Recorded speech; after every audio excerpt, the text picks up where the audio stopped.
vlog ko kahapon mga mare at pagkatapos nga pala namin kumain ng almusal ay balik na nga ulit tong asawa ko sa paglalabangan ng mga damit namin. Kagigising nga lang pala ni Ethan din sa mga puntong yan mga mare kaya ngayon lang din ako magliligpit nga ng hinigaan namin. Araw nga pala to ng Sabado mga mare at wala nga din palang pasok itong asawa ko kaya meron nga akong katulong sa gawaing bahay. Kadalasan kasi talaga mga mare na ko ini-schedule nga namin yung paglalabangan namin pagka nga Sabado at Linggo dahil nga mahirap din talaga maglaba lalo na pagka nga marami. At kung mapapansin nyo nga din madalas mga mare na ito nga pala asawa ko ang madalas kang maglaba sa amin dahil nga mas gusto nga niya yan kaysa nga magligpit nga or maglinis nga dito sa bahay namin. Pero syempre mga mare pagka nga natapos na din naman ako sa pagliligpit tsaka naman sa paglilinis nga ng aming munting bahay ay tinutulungan ko din naman siya sa pagsasampay. Anyways mga mare habang nagliligpit nga pala ako dito ng hinigaan namin ay bigla ko nga napansin na medyo marumi na nga din pala itong mga cover nga ng comforter namin tsaka naman itong mga unan namin. At para nga isahan na nga lang din yung paglalaba mga mare dahil nga next week nga sabi ko nga dito sa asawa ko na maglalaba naman kami ng mga kortina. Dahil parang nasa 2 to 3 weeks na yata itong mga kortina namin dito mga mare sa bintana tsaka naman dito nga sa may gilid ng hagdanan at kailangan na nga din yung palitan. Kaya next week ko na nga lang yun ipapalaba sa asawa ko mga mare dahil nga medyo madami na nga din yung nilalabhan nga niya ng mga damit namin ngayon. At madalas nga pala mga mare ito nga palang comforter namin ay yung cover nga lang yung madalas talaga namin labhan tapos ito nga palang pinaka-comforter na to ay isang beses lang yata to nalalabhan pa. Hindi pa kasi talaga namin pwedeng labhan yung pinaka-comforter nga mga mare dahil nga kung mapapansin nyo nga yung panahon natin sa ngayon ay naku bihira na nga lang din umaraw. At saka isa lang din kasi yung comforter namin mga mare tapos isa nga lang din yung cover namin ng comforter kaya pagka nga hindi nga natuyo yung cover ng comforter naku ganyan na nga lang yung ginagamit namin at wala nang cover yan. Ganun talaga mga mare wala talaga kaming no choice dahil nga wala pa nga din kaming pambili ng isa pang comforter dahil nga medyo pricey nga yan. Anyways mga mare kung mapapansin nyo nga pala na medyo maingay nga pala yung background natin dahil nga napakalakas nga ng ulan dito sa amin. At ito nga yung pinaka-struggle sa buhay nga ng content creator dahil nga pagka nga malakas nga yung ulan ako napakahirap nga mag voice over.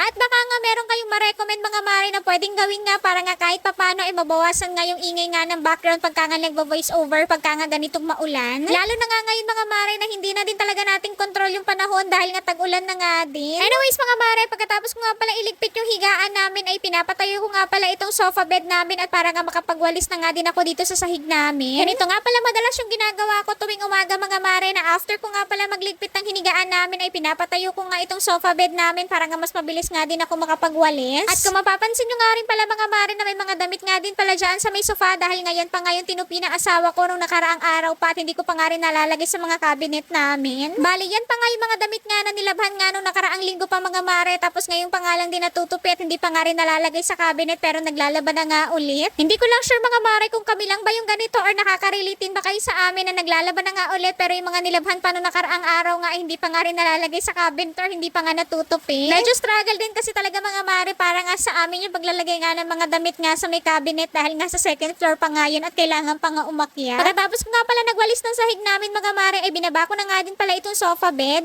Siya yun lang muna. See you on my next vlogs.